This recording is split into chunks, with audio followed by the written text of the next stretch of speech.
So, Chris, great to have you on. Season's sadly been cut short, but looking back on it, what are some of the highlights that you'll remember? Yep, it's an up and down season as any university season is. A lot of highs, some lows, but on the whole, we're really happy with the season we've had. Some of the highs, beating Berwick twice was one of them for the players in the squad, and a professional team dropping down, so it's always tough. Some good victories away from home, East Kilbride, East Stirling, top teams. Some good performances in Bucks in terms of, obviously we won the league, but we had to put in some really good performances away from home especially. So yeah, just things like that.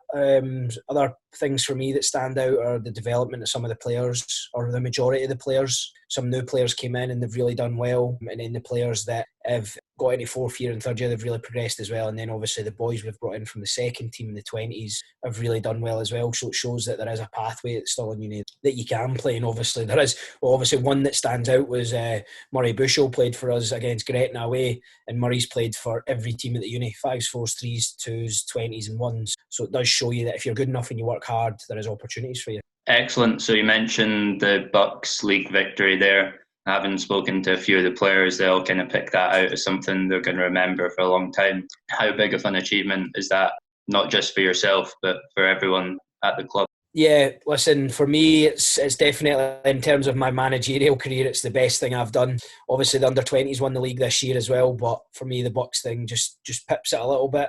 But yeah, for the university as a whole, and also the football club, it's a great achievement, because it's only 10 games. You have to travel, stay overnight down in England. On top of that, you've got really tough opposition in the Lowland League on a Saturday, so between games. And then the quality of the players you're playing against down south as well. Sometimes there's not a lot of football being played, but you still have to grind it out. And yeah, it's a great achievement. And that day, and the kind of whole day, the anticipation, the anxiousness of the players on the bus, and then obviously the game, and then scoring in the 88th minute. And obviously we had some parents there who'd travelled down, so seen how big a game it was. And then obviously after the game in the dressing room, the interviews Gus and Tom done and other boys, and the reactions of the players. Like, one thing that stands out for me is if you watch the goal, the players behind the goal, if you just watch them from when Louis gets the ball in the box, it's just the reactions. Like, don't even watch the goal, just watch the players like Tom and Liam and boys like that behind the goals, James, and just watch them. And it's just, I've watched it hundreds of times, and it's great. And that sort of stuff, and then the bus trip up the road will just, yeah, they things will stay with me forever. Well, I'm sure you're not the only one who's watched it quite a few times. It's great watching. You mentioned the challenge of playing some of the teams in the Lowland League. How strong is the standard there, and how much has that helped develop the players that you've got? Listen, the standard of the Lowland League's solid. There's no doubt about it. There's players coming into this league who could play leagues above us, we know, and some of it's maybe money, some of it's better location in terms of job and work-wise and stuff, and some of it's just they want to play with maybe guys they know. But the standards, definitely. I've been in the Lowland League since it started. I don't know how many players. There's not many boys, I'm sure, who've been in one team since it started, and I've seen the progression of it, and it's so strong now that teams are actually being spoken about. Well, Kelty they now are being spoken about league reconstruction actually getting in, whereas back when the Lowland League started, that was never the case. And it can only help our young players playing against the quality that these teams have: East Stirling, East Kilbride, Spartans, Cumbernauld, teams like Cali Braves.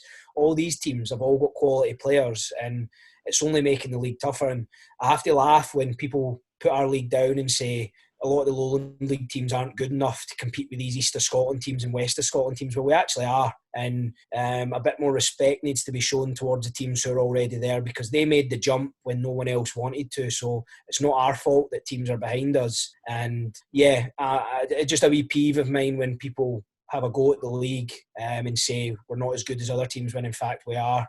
And it's their job to try and take our place.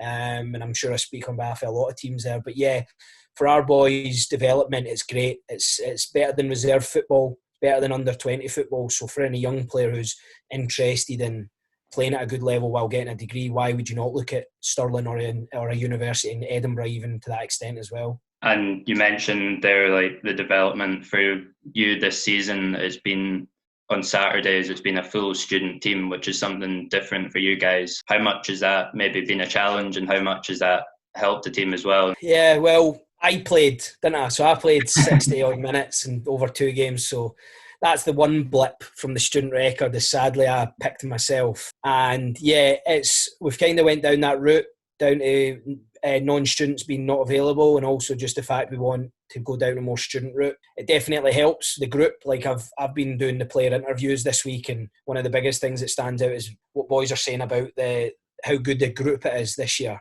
And you always have a good group at university in terms of the players and the squad morale, but the boys have said this year's been something else. Obviously it helps winning leagues and stuff like that, but it's been really good. And obviously we matched our tally from last year in the Lowland League as well, with 5 games less, so that's good. But yeah, that for me is really good. And in lockdown at the moment, it's not playing any football. I know I've spoken to a few of the players, and they're getting out, cycling, running. How does the manager keep himself occupied in this time? Well, it's quite funny actually, Lewis, because I've probably done more exercise in these last 5, nearly 6 weeks than I've probably done in 6 months. And there'll probably be people listening to this when it gets released that are laughing, and they will laugh, but I've got the proof on my phone. And like, I've never ran a 5k in my life, and I've ran 5. And for me to do that is like pretty crazy. So yeah, just keeping busy. I've got my little one who keeps me on my toes, and obviously my partner's here as well. So just trying to stay busy like everyone else, and just kind of, the days do fly by. I'm sure you're the same. I'm sure the days do go pretty quick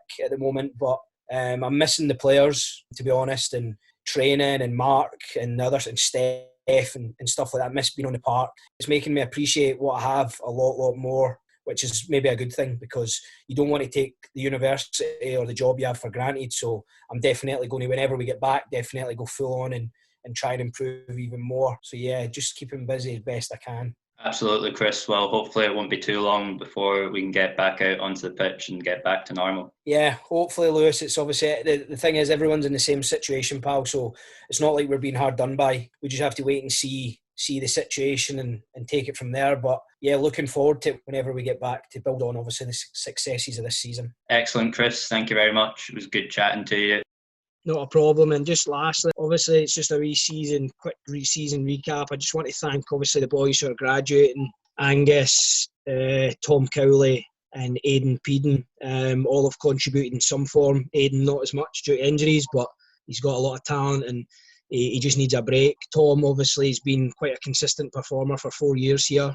He's away back to the Isle of Man, and obviously Angus got his move, and obviously Kevin leaving us as well, who's been a standout for us in 2 spells at the uni. So for those 4 boys that are leaving us, I wish them all the best, and hopefully they in the future they get some success as well. I'm sure everyone else agrees with that, Chris, so thank you very much. No problem. Thanks again, Lewis.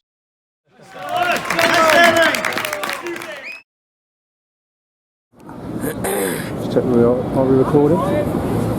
Your battery. Steph! No, he's not in yet. No, Tom!